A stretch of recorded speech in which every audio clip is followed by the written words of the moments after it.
Okey, Assalamualaikum anak-anak semua, apa khabar? Okey.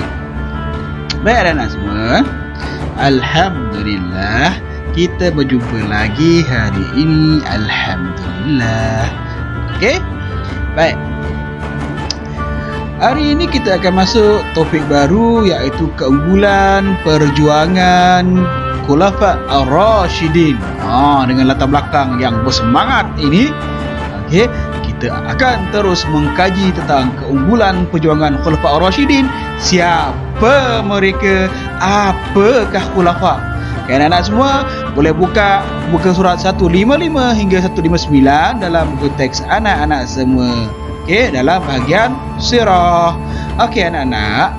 Okey, sekarang kita tengok riwayat hidup Khulafa Ar-Rasyidin. Okey. Baik, Khulafa Ar-Rasyidin ialah gelaran yang diberikan kepada 4 orang sahabat yang memegang jawatan pemerintahan kerajaan Islam selepas kewafatan baginda Rasulullah sallallahu alaihi wasallam. Okey, tengok pada peta anak-anak, tengok pada peta. Okey, yang warna ungu. Warna ungu.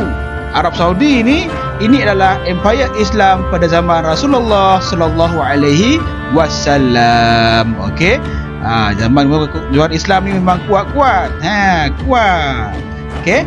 Terus juga empayar Islam pada zaman Khulafa Ar-Rasyidin warna biru, maksudnya sudah berlakunya penambahan, itu berlakunya perluasan wilayah, berlakunya penyebaran Islam. Okey. Jadi zaman-zaman Khulafa Ar-Rasyidin, Islam sudah berkembang luas. Okey. Tengok siapakah Khulafa Ar-Rasyidin? Khulafa Ar-Rasyidin adalah Sayyidina Abu Bakar As-Siddiq radhiyallahu anhu yang memerintah Islam selama 2 tahun, iaitu 11 hingga 13 Hijrah. Okey. Kemudian beliau Sayyidina Abu Bakar As-Siddiq sudah pun wafat. Okey, kembali ke rahmat Allah. Kemudian digantikan oleh Khalifah Umar bin Al-Khattab radhiyallahu anhu yang memerintah selama 10 tahun, 13 hingga 23 Hijrah. Okey, bersamaan dengan 634 hingga 64 Masihi. Okey, dan seterusnya Khalifah Utsman bin Affan radhiyallahu anhu yang memerintah daripada 23 Hijrah hingga 35 Hijrah, dan seterusnya Khalifah Ali bin Abu Talib radhiyallahu anhu yang memerintah selama 5 tahun daripada 35 Hijrah hingga 40 Hijrah. Okey anak-anak semua, itu adalah siapa Khulafa Ar-Rasyidin. Okey, kita kenali mereka. Sayyidina Abu Bakar As-Siddiq. Okey, itu seorang khalifah. Pada ketika itu tidak digelar khalifah, mereka digelar sebagai Amirul Mukminin, ketua orang-orang yang mukmin. 4 orang sahabat ini memerintah Islam seperti mana Rasulullah sallallahu alaihi wasallam. Mereka sangat adil, okey, dalam memerintah Islam dan mengikut cara pemerintahan Rasulullah sallallahu alaihi wasallam. Baik, nama penuh Khalifah Abu Bakar As-Siddiq radhiyallahu anhu ialah Abdullah bin Utsman bin Amir bin Amr bin Qab bin Sa'id bin Taim bin Murrah bin Ka'ab. Okey, tempat lahirnya adalah Mekah.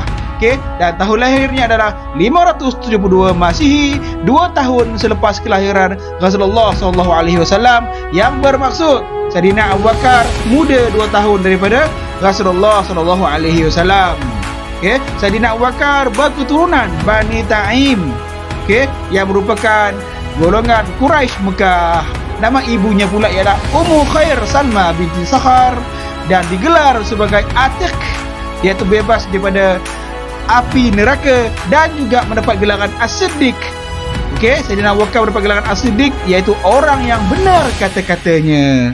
Beliau wafat pada tahun ke-13 Hijrah ketika berusia 63 tahun, dan beliau dimakamkan di sisi Rasulullah sallallahu alaihi wasallam. Anak-anak boleh berkunjung ke Masjid Nabawi. Di sana ada rumah Rasulullah, dan di sana ada makam 2 sahabat bersama dengan Rasulullah, iaitu Rasulullah sendiri, makam Rasulullah sendiri, makam Sayyidina Abu Bakar, dan makam Sayyidina Umar Al-Khattab bersebelahan sahaja. Okey, 3 sahabat baik ini mereka bersebelahan.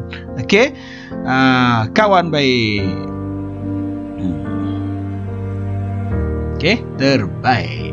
Baik, seterusnya kita tengok sifat Khalifah Abu Bakar As-Siddiq. Bagaimanakah sifatnya? Okey, Sayyidina Abu Bakar As-Siddiq adalah seorang yang pemurah.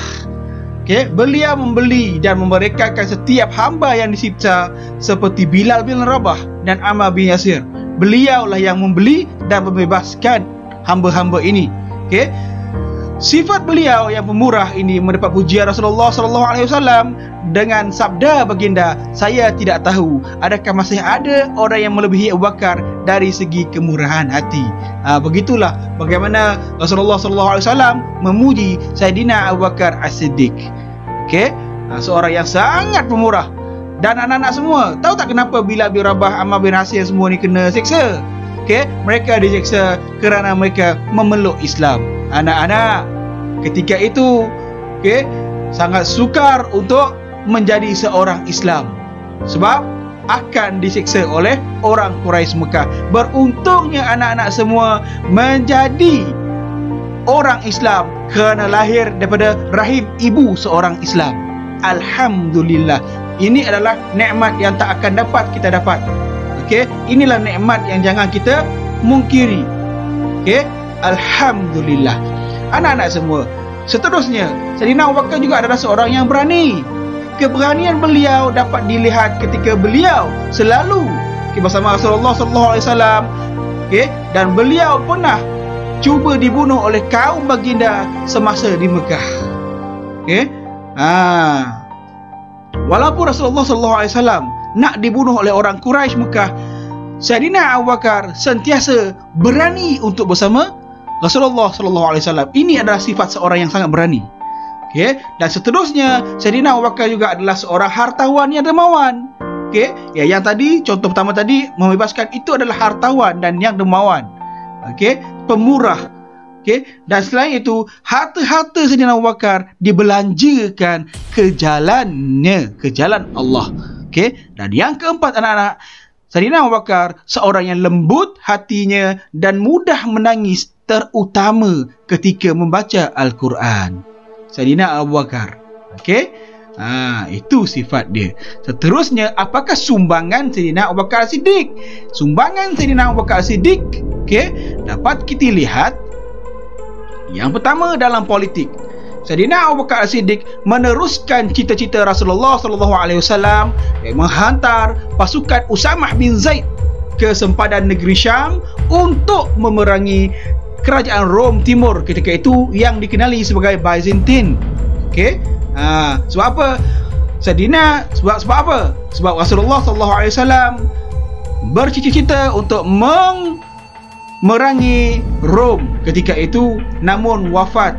Okey, Sayyidina Abu Bakar wafat dan juga panglima perang Zaid bin Harithah ketika itu di Rom pun wafat. Lalu Sayyidina Abu Bakar menghantar anak, okey, anak kepada Zaid bin Harithah, iaitu Usamah bin Zaid, untuk menggantikan panglima di Rom ketika itu.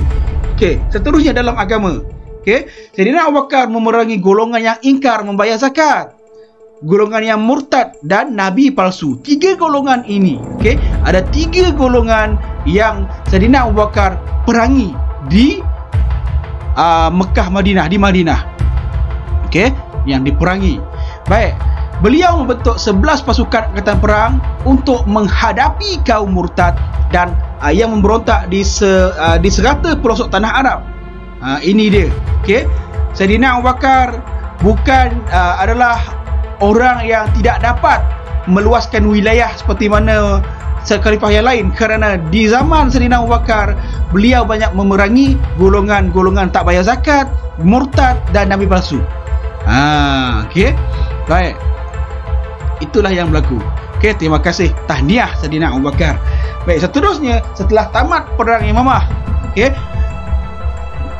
banyak tentera Islam mati syahid, termasuk para penghafaz Quran.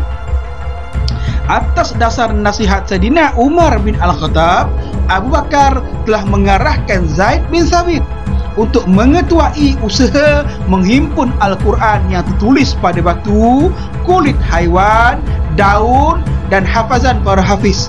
Salinan ayat Al-Quran ini dihimpunkan, kemudiannya disimpan oleh Khalifah Abu Bakar radhiyallahu anhu, Sayyidina Umar, Sayyidina Utsman dan Hafsah, isteri Nabi.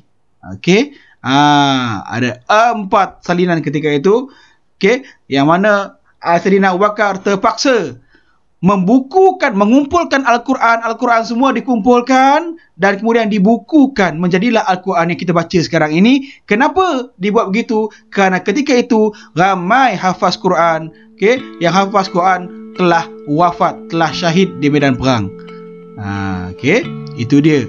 Baik, anak-anak semua, sekian sahaja untuk Sayyidina Abu Bakar As-Siddiq. Kita sambung selepas ini dengan tokoh kedua Khulafaur Rasyidin, iaitu Sayyidina Umar bin Al-Khattab radhiyallahu anhu. Assalamualaikum.